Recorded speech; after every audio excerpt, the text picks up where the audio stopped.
ஹாய்ங்க. ரொம்ப நாளுக்கு அப்புறமா இன்றைக்கி தான் நம்ம சேனலில் வீடியோவே அப்லோட் பண்ணியிருக்கேன். இது வந்து மண்டே எடுத்த விலாக் தான். மண்டே டின்னருக்கான ப்ரிப்ரேஷன் தான் உங்ககிட்ட ஷேர் பண்ணியிருக்கேன். டின்னருக்கு வந்து சப்பாத்தியும் சன்னா மசாலாவும் தான் பண்ணியிருந்தேன். இந்த சன்னா மசாலா செய்கிறதுக்கும் சரி ரொம்பவே ஈஸி, பட் டேஸ்ட் வேறு லெவலில் இருக்குங்க. கண்டிப்பாக ஒரு தடவையாச்சும் ட்ரை பண்ணி பாருங்கள். இப்போ என்னோடய ஸ்டைலில் எப்படி செய்கிறதுன்னு பார்த்துடலாமா?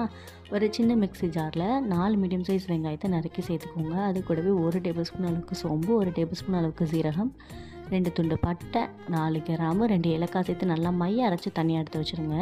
அதே ஜாரில் 4 தக்காளி சேர்த்து நல்லா மைய அரைச்சி அதையும் தனியாக எடுத்து வச்சுருங்க. இப்போது ஸ்டவ் ஆன் பண்ணி ஒரு குக்கர் எடுத்து வச்சு அதில் 4 டேபிள் ஸ்பூன் அளவுக்கு எண்ணெய் விட்டுட்டு, எண்ணெய் சூடானதுக்கப்புறமா 2 டேபிள் ஸ்பூன் அளவுக்கு இஞ்சி பூண்டு பேஸ்ட் போட்டு நல்லா வதக்குங்க.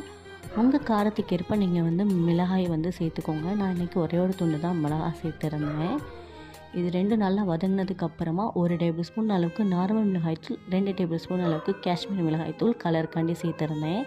வேணாம்னு நீங்கள் ஸ்கிப் பண்ணிக்கலாம்.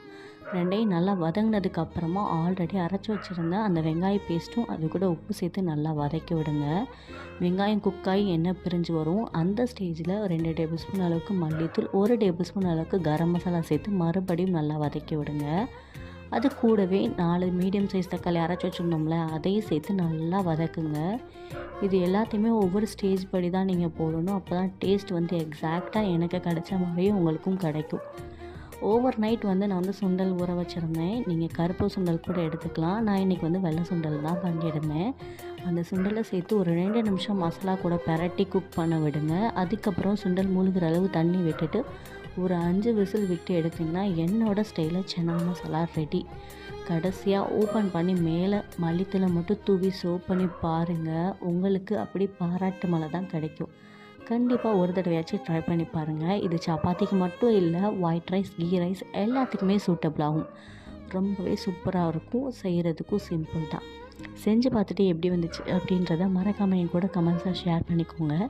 இந்த மாதிரி விலாக்ஸ் பார்க்க நம்ம சேனலை நீங்கள் மறக்காமல் சப்ஸ்கிரைப் பண்ணி சப்போர்ட் பண்ணுங்கள் மக்களே. நீங்கள் கொடுக்குற ஒவ்வொரு லவ் அண்ட் சப்போர்ட் தான் நான் அதுக்கடுத்து வீடியோ போடுறதுக்கு எனக்கு ரொம்பவே மோட்டிவாக இருக்கும்.